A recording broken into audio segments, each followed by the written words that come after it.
All right, welcome to another Innovation Forum webinar. I can see already a few people coming in for the conversation. So for the next hour or so, I'm excited to be joined by three fantastic speakers as we go into all of the important challenges, opportunities, and different areas within EPR systems within the packaging industry specifically. We will be trying to tackle all of this over the next hour, trying to look at sort of the opportunities of harmonization, fragmentation, looking at challenges like the uncertainty around cost, the need for internal coordination across different teams.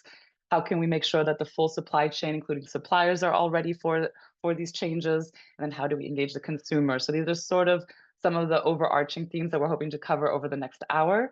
My name is Tanya Richard. I am the CEO of Innovation Forum, and I'm also head up our strategic services, an arm of the company where we look to better engage stakeholders and look to communicate the impact of different companies in the world of sustainability. For this panel, I am joined by Sarah Peleg, Director of Sustainability at Amcor, Jordan Gerling, Head of Extended Producer Responsibility at WRAP, and Alex Chan, who is a US and Canada EPR expert in producer fees, eco-modulation, program planning, and operations. So really a fantastic panel that we have here. As if this is your first webinar by Innovation Forum that you're joining, or if you've joined us before, just to note, we try to dedicate a lot of this session to audience question and answer. So I have a bunch of questions ready to ask these wonderful panelists. But if you do, I'm sure there's a lot of questions, outstanding queries you wanted to ask directly to the speakers. Please do add them into the Q&A throughout the whole webinar. And once we get to that part of the discussion, I'll bring in those questions. So as you have the questions, feel free to put them through, and I'll be sort of looking at the Q&A as we go through the full hour. So maybe if I turn to the various panelists now, Jordan, if I can turn to you first, if you could introduce yourself to everyone in the room and what your role is at WRAP. And then also just to start, if you could help us sort of set the scene on where we are as an industry in regards to EPR and packaging. So I'm sure there's a lot of people in the room that have a good idea, but just to make sure that we're all on the same playing field, give us sort of a bird's eye view of EPR systems, how are they being implemented, and how it's evolving globally. Over to you, Jordan. Okay, sure. Thank you, Tanya. Hello, everybody. It's great to be here. The session facilitators just about 5 minutes ago told me that we had attendees from the Americas and Europe and APAC. So I will say good morning, good afternoon, and good evening. Thank you for joining if it's really early or really late. Regardless, do my best to answer any questions that you might have. Like Tanya mentioned, my name is Jordan Gerling. I serve as Head of Extended Producer Responsibility at WRAP. We are a climate action charity that focuses on problematic waste streams like food, plastics, and textiles. But my role as Head of Extended Producer Responsibility, that requires me to work with governments and policymakers around the world to help them design and sometimes implement extended producer responsibility systems for various problematic waste streams. So I'm working with EPR systems for things like packaging and plastics and textiles, yes, but also sometimes waste streams like electronics and batteries on occasions too. I'm regularly working with the obligated producers of the systems as well to help them understand where they may or may not have EPR obligations, depending on the types of packaged products that they're selling and how they're selling them as well. And working with all of the stakeholders from the value chain in between, but primarily policymakers and the producers. We have quite a few interesting EPR projects ongoing at WRAP at the moment. I won't go through all of them, but a couple of the more interesting ones, or the larger ones that we've just kicked off. We at WRAP are currently leading the EPR work package for the Plastics Reboot project, which is a 7-year project led by the United Nations Environment Programme, which spans across 15 different countries. And we've also recently supported the UK government with implementing their new UK packaging EPR system in various regards, various topics, and I can elaborate later if there's questions around it. But moving on to Tanya's second point, setting the scene, where are we, bird's eye view of EPR? I think a big chunk of today's session will be focused on EPR for packaging, partly in the Americas, in North America, with a focus on the US. So probably a lot of you are aware that there are currently 7 US states with live packaging EPR systems at the moment, or at least live legislation, at least, whilst the systems themselves are being designed properly. Over in Europe, we've had EPR systems for packaging since the 90s, for over 20 years, which seeing those systems operate for about 20 years has given us a very good opportunity for us to see, what works well. Yes, sometimes there's some things working well, but also what works badly, what shouldn't you do, and how can you adapt and evolve over time. So there's a lot of EPR systems over in Europe for packaging, developing slightly in North America, particularly strong in Canada. But very excitingly, we're seeing a lot of EPR systems for packaging develop in the global south, which have very different infrastructures, population densities, and things like that. So we have a boom in EPR for packaging right now, which makes my job very interesting because I get to work all around the world on various different projects. That's me. Maybe I'll stop talking and give the floor to some of my other presenters. Thank you, Jordan. I mean, the fact that you work with, before we head to the other panelists, I do have a follow-up question. You saying like being between policymakers and producers, how does that collaboration look like at the moment? How do you see, is that communication working quite well? Or and if so, what does make it work well? I think it does work quite well, and we work with both policymakers and producers, sometimes together and sometimes separately on purpose. The reason we're working with the governments and the policymakers themselves is because that's where we feel we, as a climate action charity, can have the most impact by designing EPR systems which are successful and operate efficiently.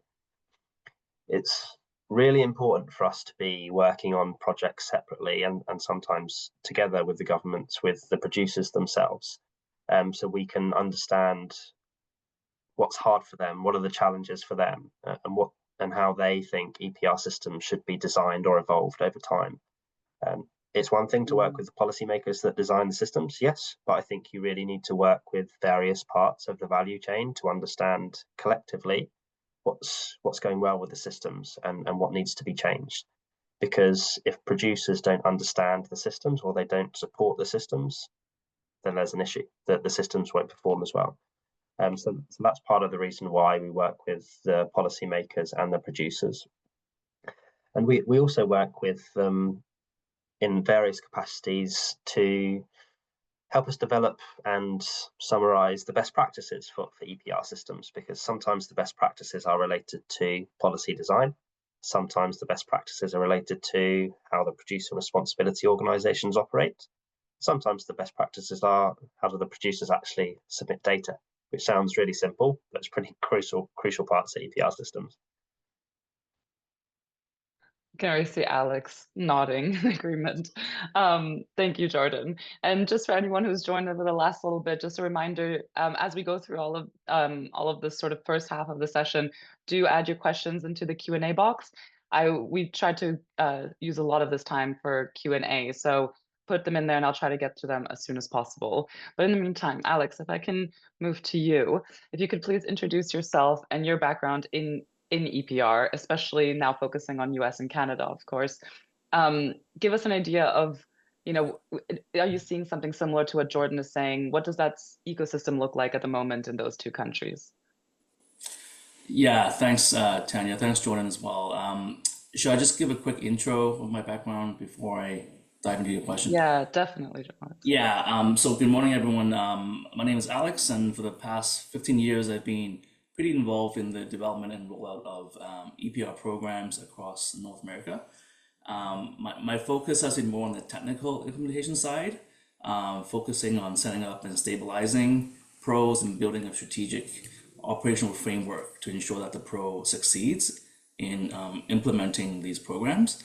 And I began my journey in Canada, helping to launch the country's first national pro for packaging. I led the funding and fee strategy projects through provincial transitions and program expansions during that time. And then kind of that work naturally led me to my current role as supporting Circular Action Alliance in the US. I'm helping focus on building the national packaging pro and preparing all the state programs for implementation. And we've been really deep in the weeds to understand all the regulation requirements, the rulemaking processes, and helping the producers and industry really get prepared and knowledgeable around what the statute requires in each program. And so I've also spent some time at GFL Environmental, where I led the finance and planning function for recycling business units across North America.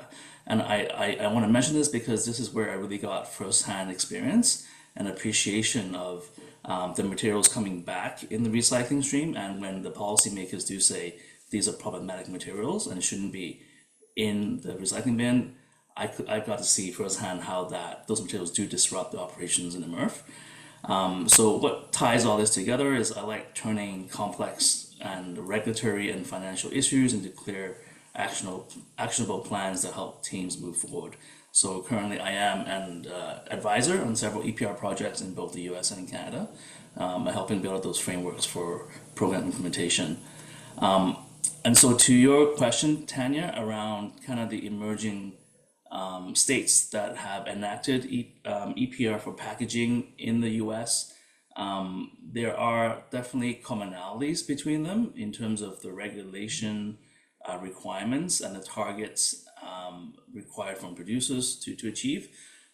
So that's a good thing, but there are also differences in terms of the implementation timelines, scope of the materials being covered, the entities, the collection channels being covered, for example. So there are differences there, which makes it, I would say, challenging for producers to get a good handle on without investing a lot of time and resources to understanding all the different programs, especially if they do business in all of the states. So that's where I really encourage producers to lean upon their pro, to give them as much guidance and counsel as possible. If they can't get enough of that, I would suggest they talk to consultants and legal counsel to help them get prepared. Okay, that's a good point, because overall the people in the room are mainly going to be corporates, business leaders trying to understand their obligations, their associated costs. We'll go into it in full detail further, but is there anything more that you can add at the moment on how can they better understand those points? Where can they find that information? Who can they turn to as first point of call? Yeah, definitely. I would say turn to the pro in the enacted state and look for guidance there. I know at Circular Action Alliance they do have a very large, robust producer services team that could provide that support. And same as in Canada, at Circular Materials, they have a similar setup as well that could provide that advice. But I'd say kind of like the 4 key factors for success in the new EPR world for producers would be to really understand the definition of the producer in each state program. So identify yourself if you are the obligated producer in that state, or part of your business is the obligated producer. So understand that, and then also understand kind of the what materials are in scope. So what part of the products that you're selling has packaging that is in scope, and which of those packaging is that not. So getting precision around that really will help you prepare your compliance strategy there. And then I'd say second and third points are just preparing your data, work with your teams, work with the consultants, suppliers to get your data accurate, be on time with reporting your data, and just knowing in advance the timelines and just be compliant. I think those would be my 4 key factors for success for producers. Perfect. Thank you, Alex. Sarah, if I could turn to you next. Also, if you could also introduce yourself and your role at Amcor, but then maybe from your perspective, which is obviously different to Jordan and Alex's, how are evolving EPR regulations impacting your role as one of the suppliers, and what are you seeing as the main challenges in this area? Yeah, it's a great question, and apologies, I've been having some technical difficulties, but trying to keep up. So I'm Sarah Palig. I'm a director of sustainability at Amcor in our flexible packaging division. We recently merged with Berry Global, and so after that, we're one of the largest plastic packaging producers in the world. We are both in rigid packaging and flexible packaging. I spend most of my time in flexible packaging.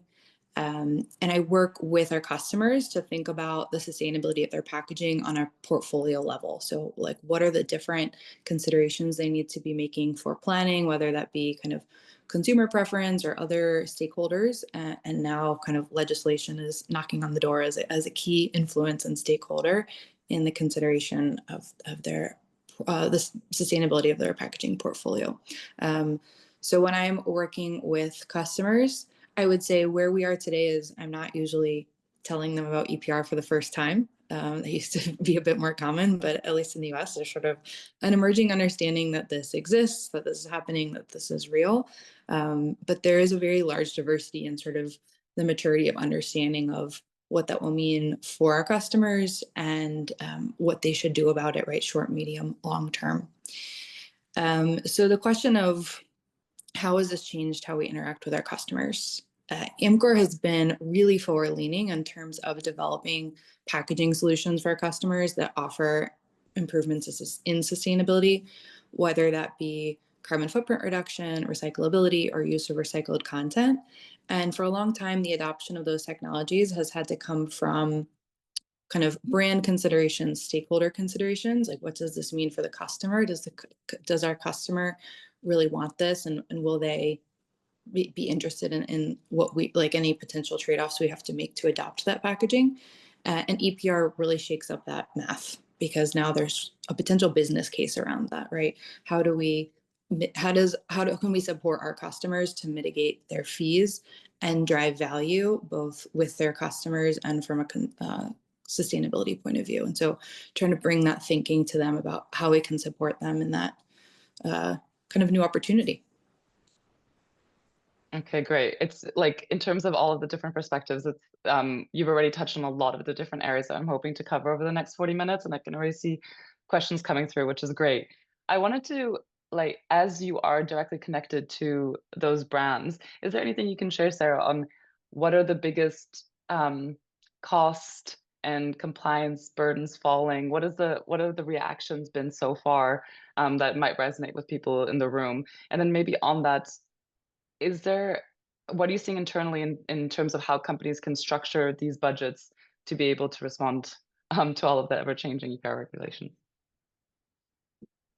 It's really uneven, right? I think especially we're very much in the startup phase. Both literally, Oregon was the first EPR program to go into effect 1 week ago today, but also because it means that a lot of producers are building muscle around this capability. They're going to figure out, they're going to be spending a lot of their time on data collection. So I think when I think about what I see with our customers, it's that so much effort and time has gone into that data preparation step that there hasn't been yet sort of a widespread opportunity for folks to sit back and really think about the impact strategically, right? There's sort of quite a lot of scrambling going on to get that data ready, and hasn't left a lot of time for, okay, what can we do about it? What are the levers we can actually pull in our portfolio to do some optimization and mitigation?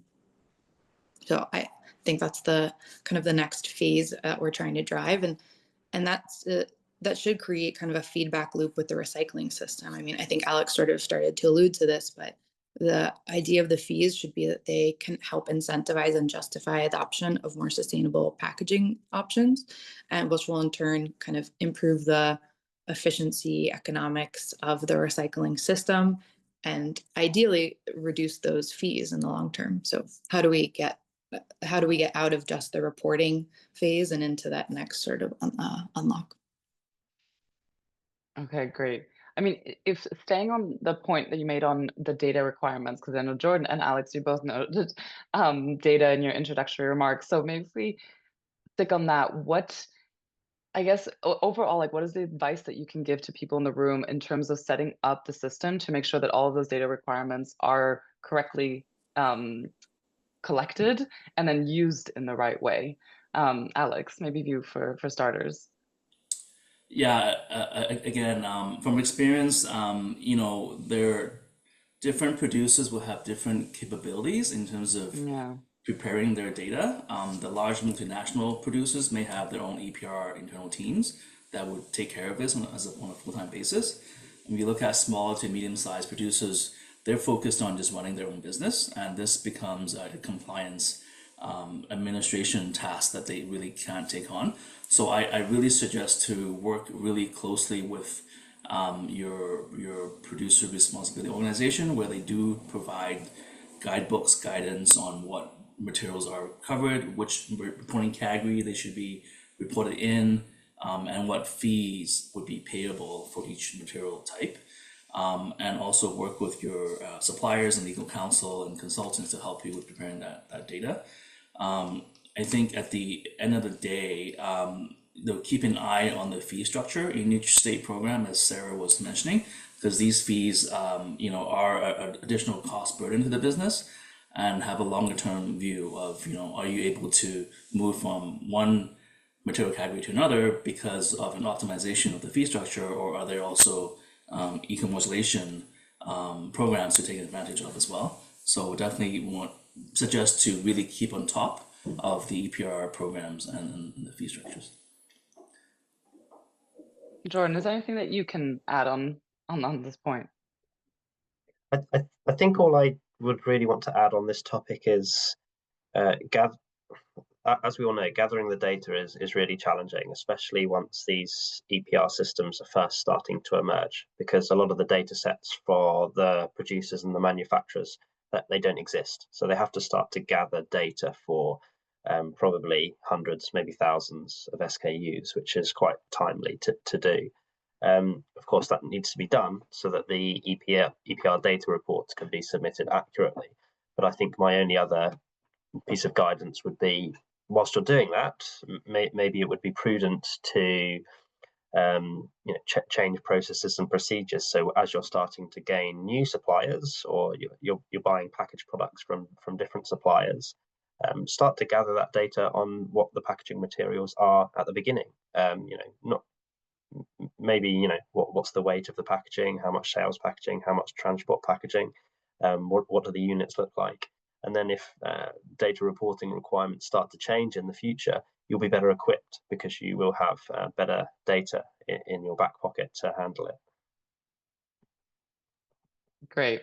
I'm already seeing questions come through, so I wanted to touch on a few of them already.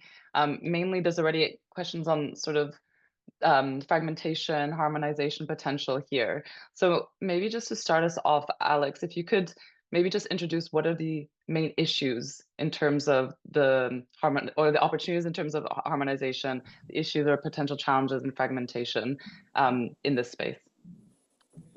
Yeah, I think just having worked in this space for over 10 years, I've seen harmonization where it really, in Canada, where the different provinces have their own programs, the pro, as a national pro, work to harmonize the producer experience for the producer who is national, but having to deal with different provincial programs with different rules and regulations. So I think just having that experience to help producers understand all the different requirements across the states, but have one portal to report all the different materials into, that in itself is it's a benefit of harmonization, and it really improves the customer experience and helps with kind of streamlining processes for the producers. Where you cannot, where there are areas of fragmentation, so just look at, for example, the eco-modulation requirements across different states right now. You do see commonalities, but there are also differences in terms of targets that need to be met, certain materials that need to be compostable or reusable by certain dates. So those are all areas of discommonalities. I mean, they're a little bit disjointed.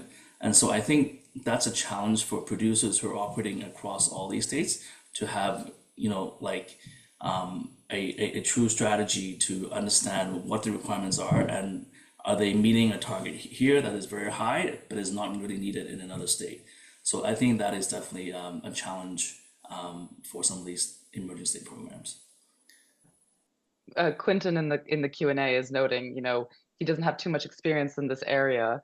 So trying to understand, the laws governing the 7 states, where are the differences, what are the similarities? You mentioned some of them. Is there any way of seeing all this information in an easy way for companies? Um, definitely work with your pro to try Yeah. to get the information as the regulations are still emerging and rulemaking is happening. I think some of the requirements do change. So stay Mm. on top of that where you can, but definitely work with a pro to get that information. Um, Jordan, maybe in your experience when talking about harmonization, localization, what do you see as the right balance that's needed here? If there's anything, I mean, overall, if there's anything specific that US and Canada can learn from Europe in that case, but just, um, yeah, what is the right balance here? I think there's learnings both ways. I think harmonization is really important for obvious reasons, but I think it's not essential in certain aspects, i.e., in some situations, harmonization is not the perfect solution. So I can give some examples. I think when it comes to the producers, i.e., the registration processes, the data reporting aspects, particularly for producers who operate across various markets and various states at the same time, harmonization is really important. So they don't have to submit data in different formats in different states and different countries, because that's really confusing, and that's when data starts to become inaccurate. But equally, you have to recognize that different countries and different states have different recycling capacities and different collection networks. And that's where a lack of harmonization can be good, because it offers the different states and different regions flexibility to manage the waste collections and subsequent recycling themselves.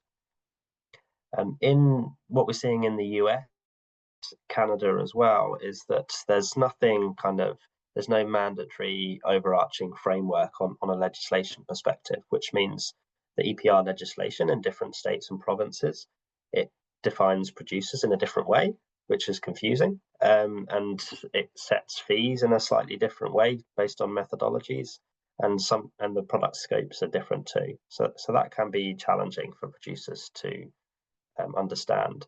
But equally in the US and partly Canada, with the emergence which Alex spoke to just a second ago, we're seeing PROs which are trying to operate as one body, but across numerous states. So they're doing the heavy lifting, trying to understand the different legislation, but they're allowing producers to register with them and report data for all of their states in a single location. That's really nice to see. That's something that we don't have in Europe, because in the EU it's a bit reversed, whereby we have this overarching framework regulation which sets a common definition for producers and product scope.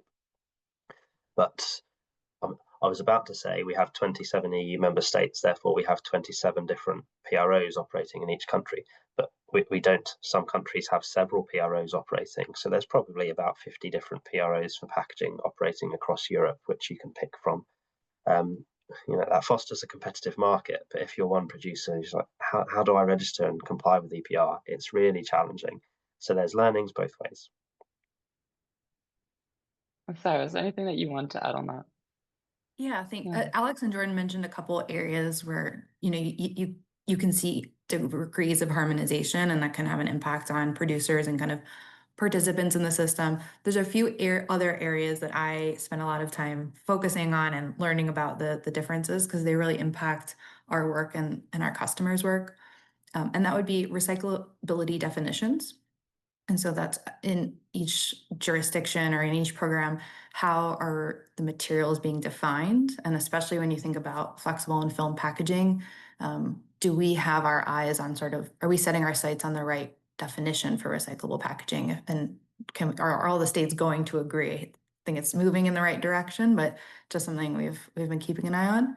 And the second would be the eco-modulation drivers. What are the considerations that each state and scheme is going to give and reward? Because the lack of harmonization will make the business decisions, and therefore the design decisions, and therefore the impact to the recycling system much more confusing, and could therefore either support or impede kind of a move to those materials. I put my hand up to add onto what Sarah said, and Alex mentioned it as well. I think the harmonization of recyclability definitions across different states and regions is very important, but also the eco-modulation criteria, because if eco-modulation criteria, i.e. what qualifies piece of packaging for an EPR fee discount or penalty, if that changes or is different between different states, the large manufacturers which operate across all different states, they're going to have to pick which eco-modulation criteria to try and satisfy, because they don't design different products and different packaging units for different states. They design it for one region. So if one region adopts different eco-modulation criteria to everywhere else, it's almost redundant, because manufacturers won't follow it. They'll follow the dominant options. I'll pass to Alex. Yeah, absolutely concur with second Jordan's point. The fee structures are inherently going to be different across different markets, but for valid reasons. But for any of the incentives analysis, if they are disjointed and sending the wrong signals to a producer who is doing business in the different states, it's going to be very hard for that producer to really understand what is their fee impact and what they should do to be more sustainable with their packaging.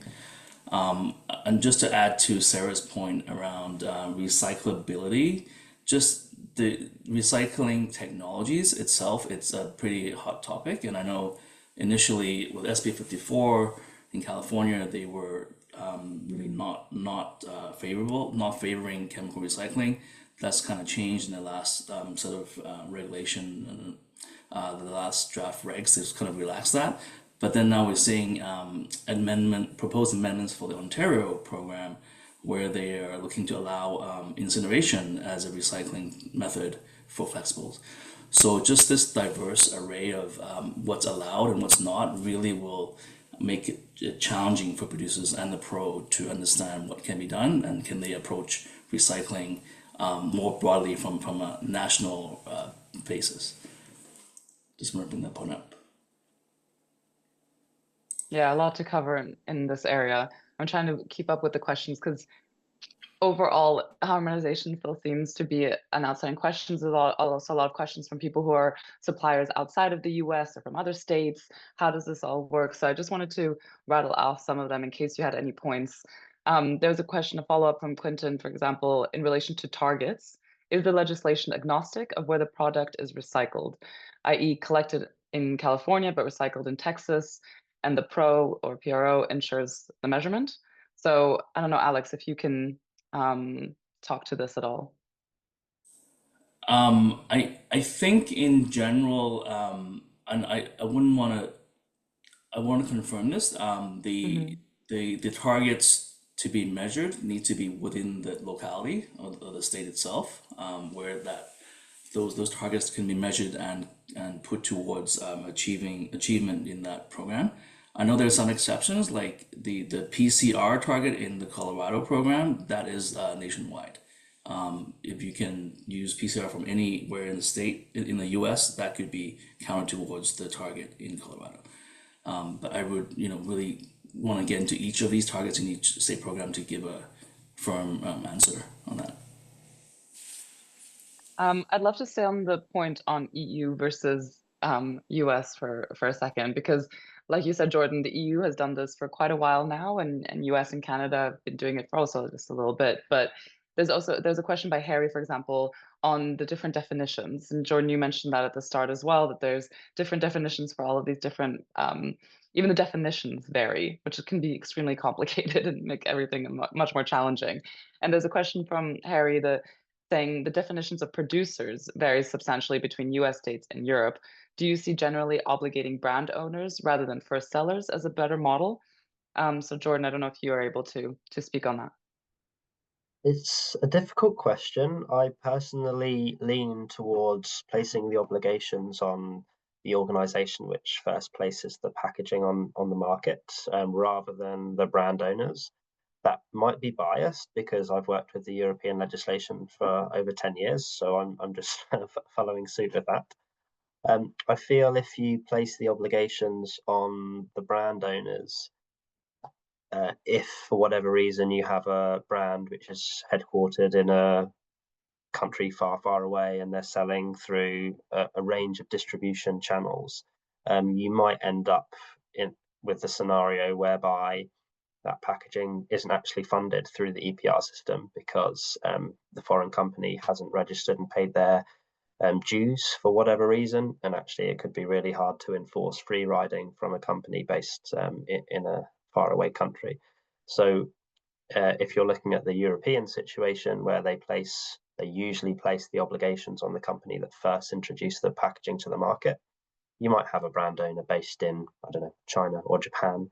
But if a distributor imports that packaged product into Germany, for example, it's that distributor who has the obligation by default because they're introducing it to the German market for the first time. Sarah, I'd love to turn to you as sort of one of those organizations. What do you see as where the obligation should lie? Brand owners, first sellers? Any thoughts on this? I don't think I come in with a strong perspective here. Again, I'm learning along with the US system, so I don't think I have a lot of reps, but I think what we see is really meaningful is engaging with the decision makers. So when what's sort of easiest and kind of a clean story of changing to a more sustainable product is when my customer is a brand and they are putting a product on the market, and we can sort of have that direct conversation between the person making the material and the person deciding whether to buy the material, and they're building the business case, and so you sort of have the two decision makers in the room at the same table.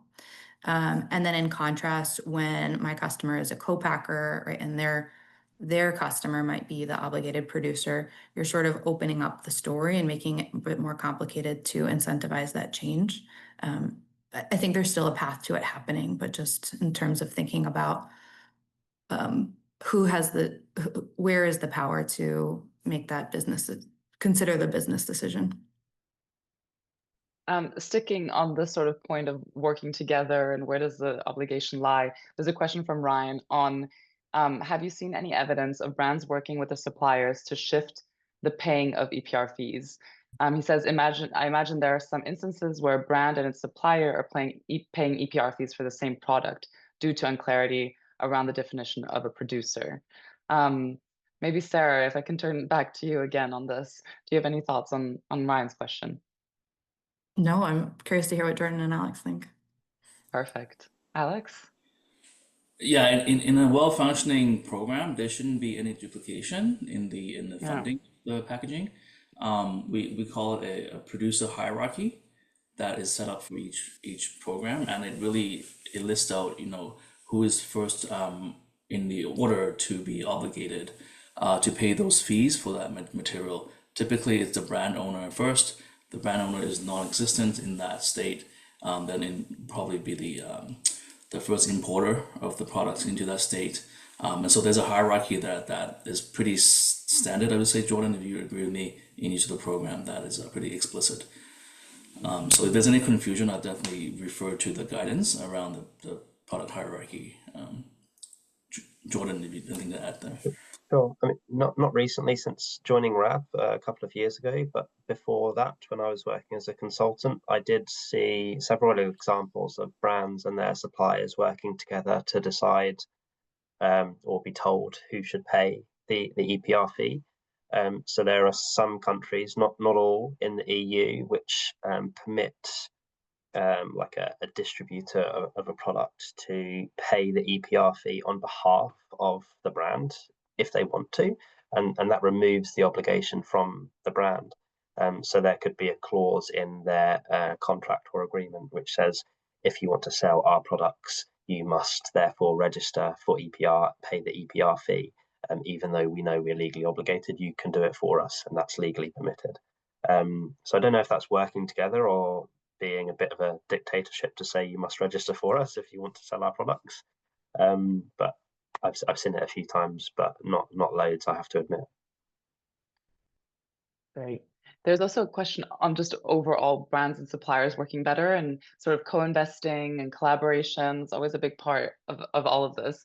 There's a question by Anonymous that is asking, would brands be open to co-investing with suppliers in EPR compliant packaging innovations?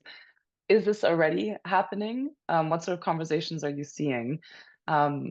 Maybe Jordan, if I could turn to you first.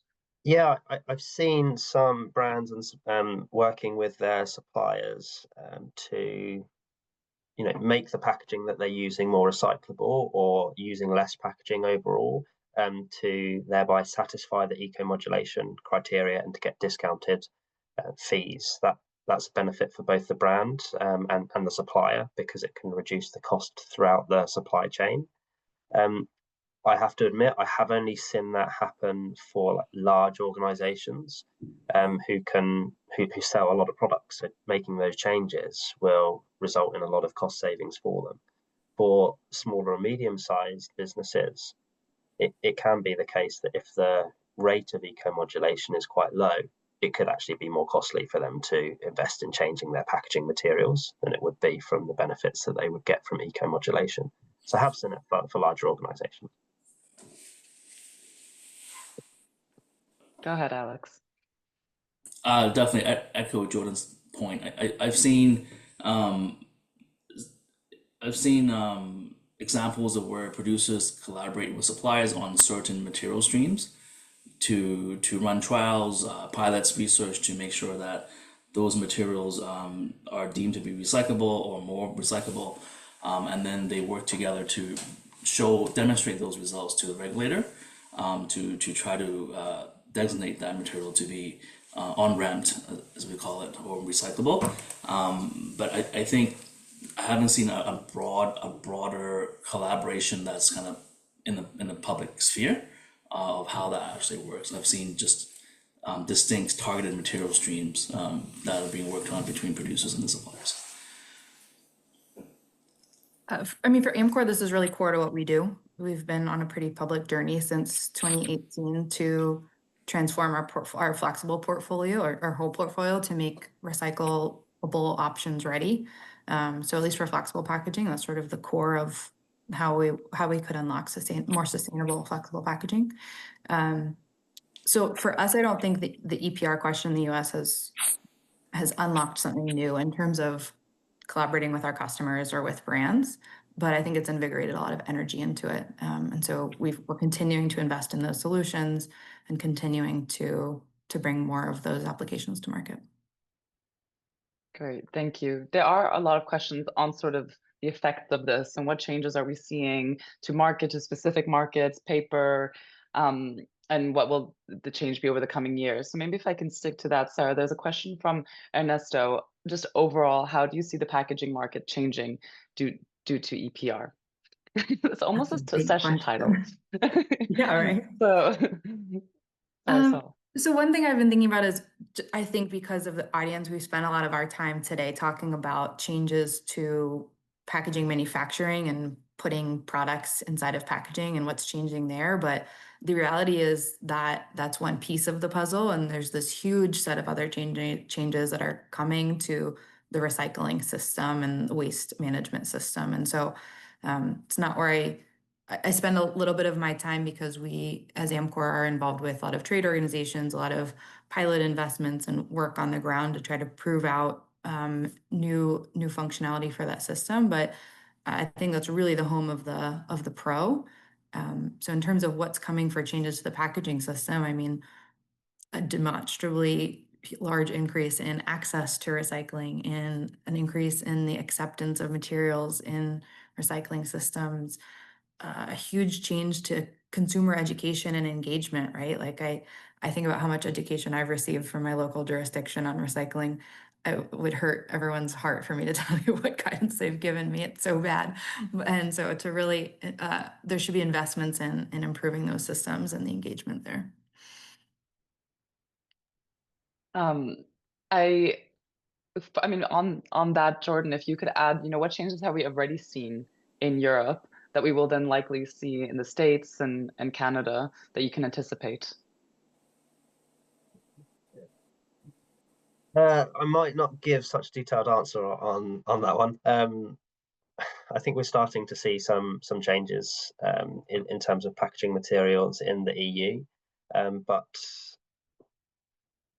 whilst in the future eco-modulation criteria will be harmonized to a degree, at the moment, and over the last several years, it's a bit of a patchwork, which means that it's not as easy for companies to change their packaging materials to meet a overarching criteria to therefore, because different countries class recyclability and sustainability differently. So it is quite challenging. Hopefully, we see things a bit differently in the US, and you can lead the way and show us how it's done. Yeah, stay tuned. Alex. I think what I would add is encouraging folks to remember that this is a bit of a slow burn. I think, unfortunately, but that's a bit of the reality. Like, the Oregon program started on July 1, and I saw someone post like, oh, today I put all these new materials in my recycling bin. Like, what happened on July 1 is the accumulation started, but it's not like your local MRF, your recycling facility suddenly like flipped a switch and had new sorting infrastructure on that day, right? Like, they're going to start accumulating a fund, which will be able to pay for new equipment, which could come online later. But we're on the path and we're moving in the right direction. And in 10 years, we're going to look back and be so excited about the amount of changes. I mean, I think back to my middle school science class and looking at the cost of solar panels and being like, what a bummer. Like, we tried solar panels, but they didn't work. They're too expensive. And now it's the majority of new energy installation. Like, that's the degree of change, but also kind of the timeline I think this industry is looking. Yeah, I jump in. Definitely agree with Sarah's point. I think with Oregon, we're calling it not a switch, but a dial. It's going to be a transition over the 2.5 years that the program plan will be active, and we'll see slow shifts in kind of consumers, the residents in terms of understanding what they can put into the recycling bins and which materials can be readily recyclable and or not. So it's a dial transition. But in terms of the question around the shift in packaging, I remember if you look back 15, 20 years ago, I think that was the first kind of the beginning of seeing a downward trend in printing paper in the recycling bin. That's becoming less and less common in the recycling bin. And then we saw a shift of just lightweighting of plastics. And we saw water bottles were getting thinner and thinner over time. I think right now there's definitely a strong emphasis on source reduction and shifting to reusable, refillable packaging across all the state programs. So I would imagine with the advent of these EPR programs, you're going to see more of a shift to reuse and refill formats. That would be replacing single-use packaging, and also just very aggressive targets for source reduction, especially in California. Some of the other states you'll see. I think producers are going to be trying to shift to more of a lightweight, low density type materials for their packaging. While I have you, Alex, on that reusable packaging point, there's a question by Wilhelmine to clarify, is reusable packaging part of any upcoming EPR scheme in the US? So reusable, refillable formats are definitely part of the programs. It's about whether they are considered covered materials and have to pay fees. I think that's a distinction. So I know in Oregon, reusable packaging are covered products and they do have to pay fees. In the other states, no, they're exempt.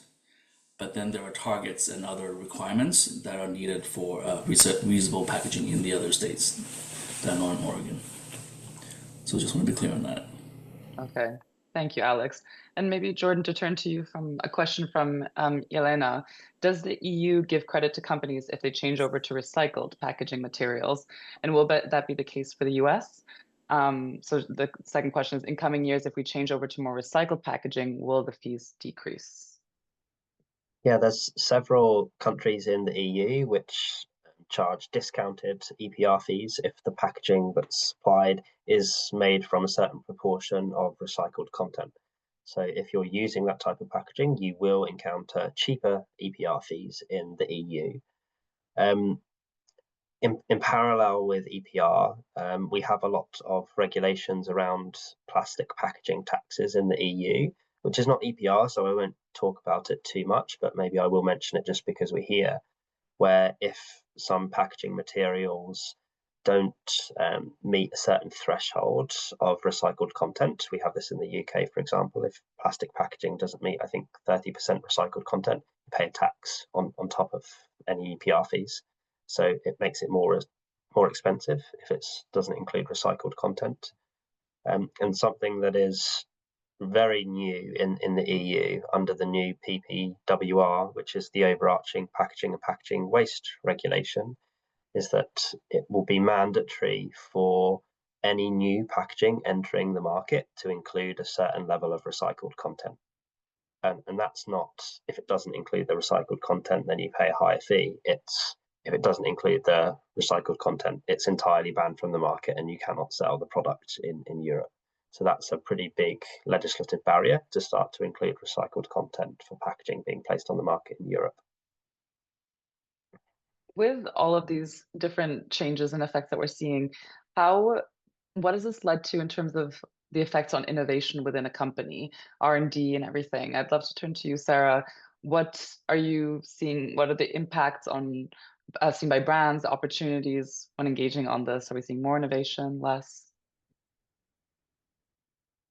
Both is my first answer. On the one hand, there are some sort of no regrets investments that can be made because we sort of understand what EPR is trying to solve for in general. And I think the big one there is recyclability and inclusion of recycled content. And I think we ourselves do a ton of innovative and R&D work in the space. And I know a lot of our other players in the space are as well. I think there is quite a bit of frustration or wait and see for what the actual economics around this. So we talked about the lack of harmonization around eco-modulation, which is basically how and to what are the state systems going to incentivize and to what degree are they going to incentivize it? And therefore, how does that translate to where it makes sense to invest in innovation? And so an example is, okay, I know that we should be prioritizing recycled content, but the amount and the definition of that recycled content inclusion is going to influence where we prioritize including it. And so kind of the wait for that information, I think, can be a bit stifling for all parties to sort of like go all in on those pieces. Similarly, sort of the relative amounts of the fees can provide a bit of a map for where to invest and where to put your effort. And so waiting for that to play out is sort of can create a bit of a wait and see for folks involved in the innovation space. Yeah, Alex, any thoughts on that? Yeah, definitely. There is, I think there is definitely pressure to accelerate innovation in packaging with some of the more aggressive targets and requirements from the states, from different state programs. I think that the push to more reusable formats is definitely there. It's a form of innovation. And, a reusable system could now, replace a lot of single-use packaging. And in some scenarios, maybe the packaging isn't even needed anymore for some of these use cases. So there's innovation there, and then there's I'm looking at in France and now California, there's a requirement to report out on components associated with your packaging. So there's definitely going to be innovations around how do you reduce the number of components associated with the packaging. So those are all driving R&D, I would imagine, in with packaging manufacturers. So it'll be interesting to see what comes out of all this in the coming years. Time is running so fast. And I know when we said at the start, looking at the key challenges that the industry is facing on that, we've spoken about the fragmentation, the uncertainty around cost, and like coordination between suppliers, but then also internally. For 1 or 2 minutes, I just wanted to talk on the consumer engagement part. As such an important success on this depends partly, if not completely, on consumer participation in the recycling system. So I don't know if anyone wanted to share thoughts on what has worked well in any of those 7 states to engage consumers on this, to spread awareness on this. Do they need to be engaged, or do we just need to set up the infrastructure and then they'll come anyways? Any thoughts on that would be great to hear. Maybe Alex, if you have initial thoughts. Yeah, I think just consumer awareness is kind of, it is really important with the labeling that's being put onto packaging, and some of the programs have stringent requirements around that. So just to clearly and accurately convey to the consumer, this packaging is recyclable, put it in the bin, or this is not because it's compostable. Don't put it into the bin. That's going to be really important to help the programs achieve their targets. Simple behavior change. Nothing new. Jordan or Sarah? I just say that yes, consumers definitely need to be engaged. It's part of the responsibility of the producer responsibility organization to run effective consumer awareness and behavior change activities. If an EPR system or a PRO doesn't engage consumers and they don't know how to recycle their packaging, the system won't meet collection or recycling targets and it will fail. So it's essential. I think they both said it pretty well. So I'm not sure how much there's to add, but yeah, the consumer engagement piece, like if it's a circle or a link that every part of the circle needs to be really strong, then the consumer education and participation is a part of that journey that needs to be just as strong as the rest. And so I think EPR really pulls producers into the work to make the system stronger. But we need consumers to be a part of the solution as well. So Alex is going to make sure that we have all the right labeling, and the consumer needs to read the label. Yes, perfect. Everyone's working together. For that, just basically, if you could just say in like 10 words or less for everyone listening, what would the first next steps that you would recommend after this call to do for anyone listening? In 10 words or less would be great to hear from each of you so that people can leave with sort of an action plan. Jordan, if I can turn to you first. Sure. Get your data ready and also check which states you have obligations in. Great. Sarah. I don't know if I'll hit 10. Call your supplier, see how they can support you in mitigation. Perfect. Alex? I'd say ask questions, look for guidance, seek information, and understand the fee structures so you're ready to when the invoice comes to you from the pro, you're ready to have enough funds to pay for your EPR fees. Perfect. Thank you so much, Alex, Sarah, and Jordan. Really enjoy this conversation. The conversation doesn't stop here. There's already my colleague that's posted something in the chat, but we'll be continuing the conversations in October on the 29th, 28th and 29th in Chicago in person. Otherwise, we'll be continuing hosting these sort of conversations virtually. So get in touch if you would like to host something on a specific topic for anyone listening. And yeah, thank you definitely to the panelists, to all the questions, and to everyone tuning in. And see you at the next one. Thank you, everyone. Thank you. Thank Bye. you.